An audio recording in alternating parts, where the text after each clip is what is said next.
एक गांव में बबलू नाम का बेहद आलसी और कामचोर व्यक्ति रहा करता था। उसके आलसीपन के कारण गांव के सभी लोग उससे बेहद परेशान थे। वह सारा दिन पड़े पड़े बस ऊंचे ऊंचे सपने देखा करता था। आज भी वह एक खेत में एक पेड़ के नीचे आंखें बंद करके लेटा हुआ था। खेत के मालिक रामधन की आवाज उसके कानों में टकराई।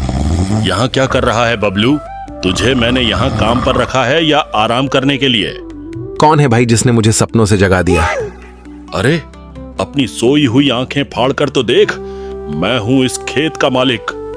अरे आप हैं रामधन जी? ये क्या, अभी अभी तो आकर लेटा हूँ। रामधन जी, क्या आपके खेत में काम करके कुछ देर आराम भी नहीं कर सकते? पिछले 3 घंटों से तुझे इसी पेड़ के नीचे लेटा देख रहा हूँ। बाकी सब लोग मेहनत से फसल काटने में जुटे हुए हैं और तू तो यहाँ पर ऐसे आराम कर रहा है जैसे कि तू इस खेत का मालिक हो। चिंता मत कीजिए रामधन साहब, एक दिन वो भी आएगा जब मैं तुम्हारे जैसे न जाने कितने खेतों का मालिक बनूंगा। दरअसल बात यह है कि ये छोटे मोटे काम मेरे लिए नहीं बने हैं।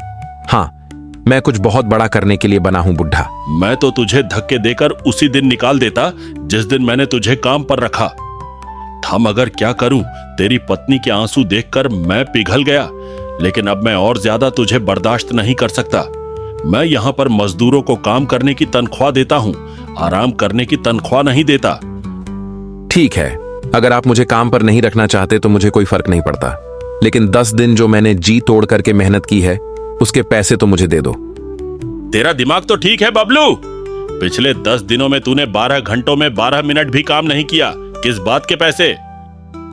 देखो रामधन, किसी गरीब को दबाना अच्छी बात नहीं होती। अरे आपने फिल्मों में नहीं देखा क्या, जब भी कोई अमीर आदमी किसी व्यक्ति को उसकी तनख्वाह नहीं देता था तो वह गरीब डाकू बन जाता था भाई। डाकू बनने के लिए भी बहुत मेहनत लगती है बबलू, पता है तुझे? बंदूक उठानी पड़ती है, घुड़सवारी करनी पड़ती है। तुझसे तो वह भी नहीं होगा। इससे पहले कि मैं तुझे धक्के देकर यहां से निकाल दूं, सीधी तरह से यहां से मेरी आंखों के सामने से दूर हो जा। रामधन का गुस्सा देखकर बबलू डर गया और चुपचाप अपने घर चला गया।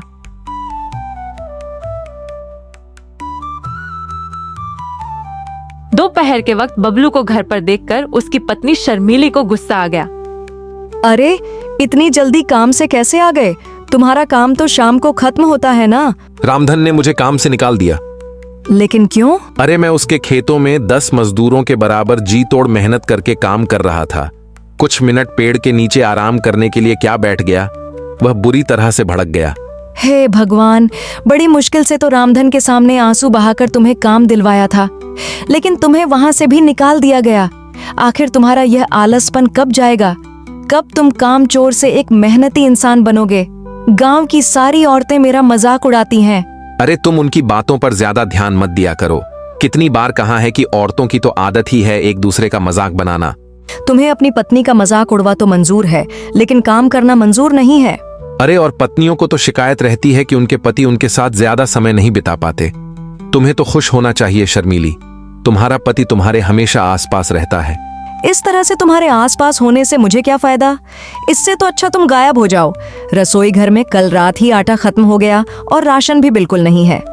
मुझे कोई मतलब नहीं है, कहीं से भी लाओ, पर राशन लेकर आओ। मैं राशन कहाँ से लेकर आऊं? रामधन ने मुझे एक पैसा भी नहीं दिया। पैसे काम करने के दिए जाते हैं, आराम करने के लिए नहीं दिए जाते। जो भी हो, मैं तुम्हें काम पर लगवा लगवा कर तंग आ चुकी हूँ। जाओ किसी से उधार मांग कर लाओ या डाका डाल कर लाओ, लेकिन आज तुम्हें महीने भर का राशन लेकर आना है। उसके बाद तुम महीने भर आराम से चाहे तो सोते रहना, मैं तुमसे कुछ नहीं बोलूंगी। और सुनो, राशन लिए बगैर घर में घुस मत जाना। इतना कहकर शर्मीली ने वहां रखा चाकू गुस्से से उठा लिया। बबलू हक्का बक्का। ये क्या कह रही हो शर्मीली?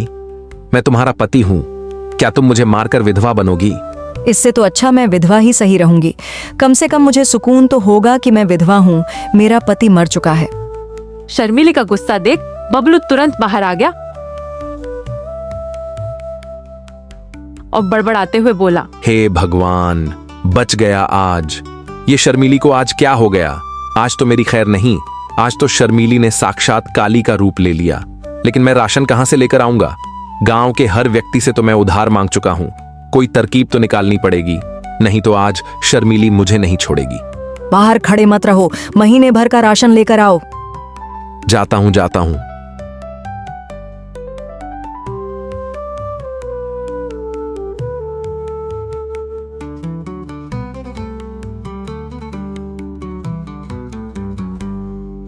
कितनी गर्मी है, मुझे तो थकान सी महसूस हो रही है। एक काम करता हूं, किसी पेड़ की छाया में बैठकर थोड़ा आराम कर लेता हूं। हाँ, और वहीं बैठकर कुछ सोचता हूं कि ये राशन पानी का जुगाड़ कहां से किया जाए।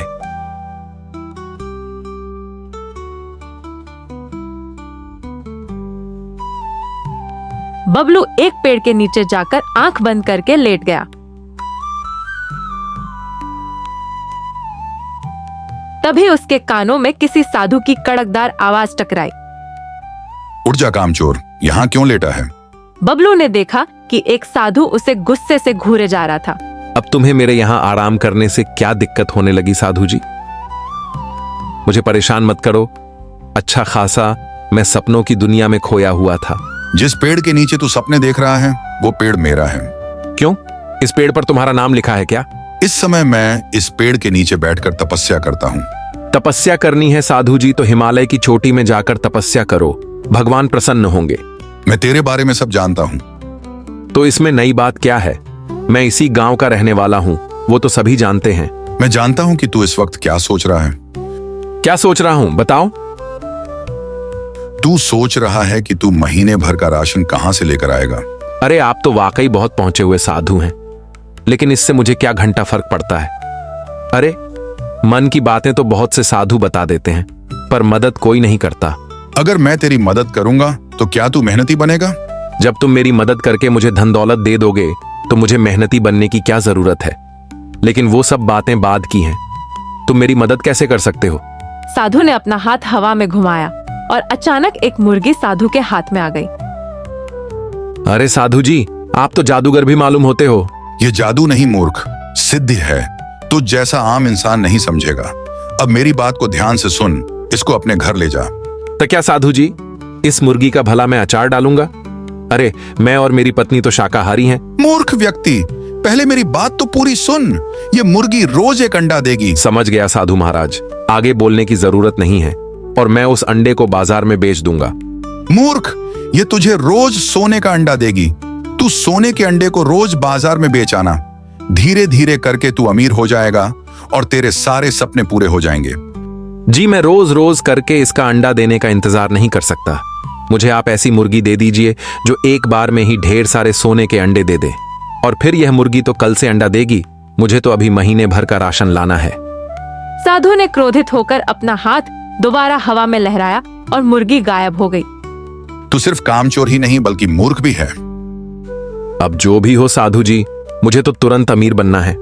साधु ने फिर से अपना हाथ लहराया और तभी उसके हाथों में एक कुल्हाड़ी आ गई। ये ले, इस कुल्हाड़ी को अपने साथ लेकर जा।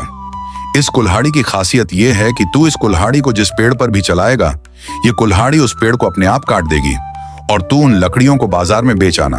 ये कैसी बातें कर रहे हैं साधु जी? हैं? कुल्हाड़ी देनी थी तो सोने की देते। अब आप ही बताइए, लकड़ियां बेचने तो मुझे बाजार जाना पड़ेगा ना, उसमें मेहनत लगेगी, वो मैं नहीं कर सकता। बबलू की बात सुनकर साधु बुरी तरीके से झुंझला गया। तो फिर तुझे क्या चाहिए? फिलहाल तो मुझे आपके पास जितने भी पैसे हों वो मुझे दे दीजिए, ताकि मैं महीने भर का राशन भरवा लूं। बबलू की बात सुनकर साधु ने एक नोट निकालकर बबलू को थमा दिया। यह तो सिर्फ 50 है, इससे महीने भर का राशन तो क्या, आज का भी राशन नहीं आ पाएगा। आपको पता भी है महंगाई कितनी हो गई है।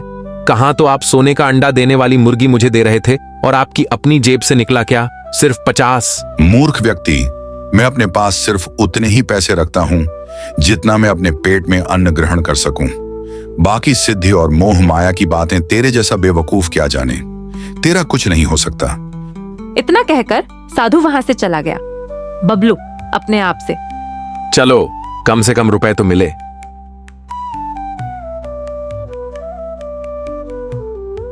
बबलू 50 रुपए लेकर बाजार घूमने लगा। तभी उसकी नजर गांव में बनी एक नई छोटी सी दुकान पर पड़ी जहां गरम गरम समोसे बन रहे थे। लगता है ये दुकान नई है और समोसे बनाने वाला भी इस गांव में नया लगता है। ये समोसे की खुशबू बहुत अच्छी आ रही है। चलो एक काम करता हूँ, कुछ समोसे इसी 50 के खरीद लेता हूँ। अगर राशन का जुगाड़ नहीं हुआ तो शर्मीली समोसे खाकर ही पेट भर लेगी। कम से कम समोसे खाकर उसका गुस्सा तो शांत हो जाएगा। बबलू सीधा समोसे की दुकान पर चला गया। लगता है इस गांव में नए हो। जी बाबू साहब, कुछ दिन पहले ही मैंने दुकान खोली है। सुना है इस गांव में काफी खुशहाली है। हाँ वो तो है। वैसे एक समोसा कितने का दे रहे हो? 5 रुपए का एक समोसा है। इस महंगाई ने भी कमर तोड़ दी है भैया। हमारे बचपन में 1 रुपए के 5 समोसे आया करते थे। वो जमाने लद गए साहब। शहर में तो ये समोसा 10 रुपए का मिलता है। सही है, ये लो 50-10 समोसे का पैकेट बना देना, मैं कुछ देर बाद आकर ले लूंगा। ठीक है ठीक है। बबलू समोसे वाले को पैसे देकर बाजार में इधर उधर नजरें दौड़ाने लगा। तभी उसकी नजर एक राशन की दुकान पर पड़ी। बबलू तुरंत दुकान में घुस गया।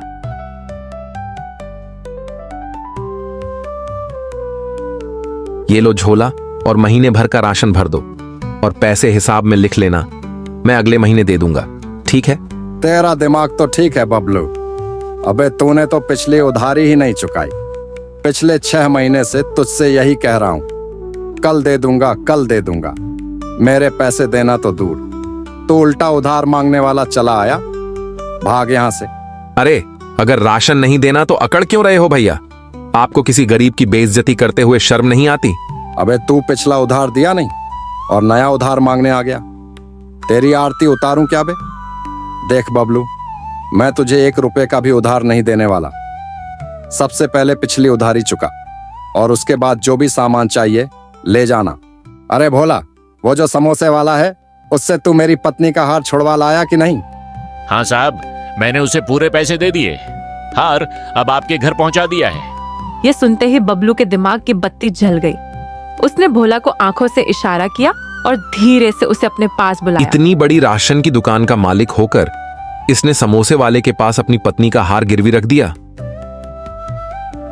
ये तो मजेदार बात है। अरे भैया, वो समोसे वाला ना समोसे के साथ साथ ब्याज पर उधार देने का काम भी करता है।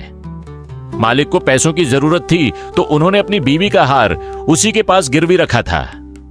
आज पैसे देकर छुड़वा लिया। बबलू के चेहरे पर शरारती मुस्कान फैल गई। वह सीधे दुकानदार की ओर मुड़ा और बोला, देखिए सेठ जी, मेरे ऊपर जितनी भी उधारी है ना, वो सब मिलाकर कुल 1000 रुपये ही होगी, है ना? हाँ, लगभग उतनी ही है। तू क्या कहना चाहता है? सेठ जी, मैं जानता था आप मुझे उधार नहीं दोगे, इसलिए मैंने पहले ही एक जुगाड़ कर रखा था। मैं अपनी पत्नी की सोने की अंगूठी चुपके से ले आया था और मैंने उसे 1000 रुपये में समोसे वाले के पास गिरवी रख दिया है। आप एक काम कीजिए, 1000 रुपये का राशन मुझे दे दो और अपने नौकर भोला को मेरे साथ भेज दो। मैं समोसे वाले से पैसे दिलवा दूंगा। दुकानदार सोच में पड़ गया। बबलू की चाल काम कर गई थी। ठीक है, ले जा राशन। भोला तेरे साथ जाएगा, लेकिन अगर धोखा दिया ना तो इस बार सीधे थाने की सैर कराऊंगा। आपका बबलू सबकी सेवा करता है जी। बबलू समोसे वाले से कुछ दूर खड़ा है, भोला साथ में है। अरे समोसे वाले भैया, वो जो 10 रुपए वाला समोसे का पैकेट है ना, वो भोला को दे देना, ठीक है? ठीक है भैया जी। भोला को लगा बबलू असली अंगूठी वाली डील की बात कर रहा है। और सुन, वो 10 रुपए का पैकेट अपने मालिक के मुंह पर मार के आना।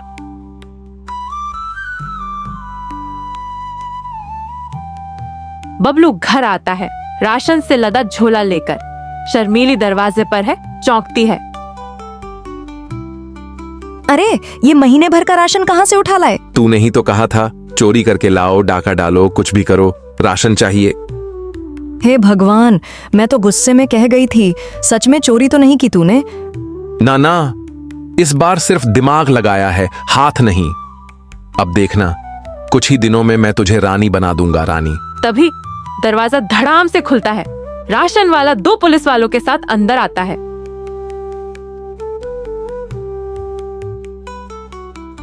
तो तू अंगूठी गिरवी रखने का झांसा देकर मुझे बेवकूफ बना रहा था।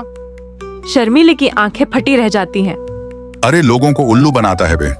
चल थाने, ऐसी पिटाई करूंगा कि अगली बार तेरी बीवी भी तुझसे कहेगी चोरी कर पर बेवकूफ मत बना। माफ कर दो मुझे, आइंदा ऐसी हरकत कभी नहीं करूंगा। अबे माफी के लायक नहीं है तू। तू एक शातिर ठग है, लोगों को फिल्मी स्टाइल में बेवकूफ बनाता है। जरूर तूने राजू चाचा मूवी देखी होगी। नहीं साहब, मैंने ऐसी कोई मूवी नहीं देखी। तो फिर उसी स्टाइल में ठगी करने का आइडिया तेरे दिमाग में कैसे घुसा बे? तभी शर्मीली सामने आती है। थानेदार साहब, इन्हें माफ कर दीजिए। इनकी तरफ से मैं माफी मांगती हूँ। जो भी राशन इन्होंने दुकानदार साहब को बेवकूफ बनाकर लाया है, मैं उसे वापस कर रही हूँ। जा बबलू, आज तेरी बीवी की इज्जत ने तुझे बचा लिया, मगर अगली बार थाने में ही पराठा बेलवाऊंगा तुझसे।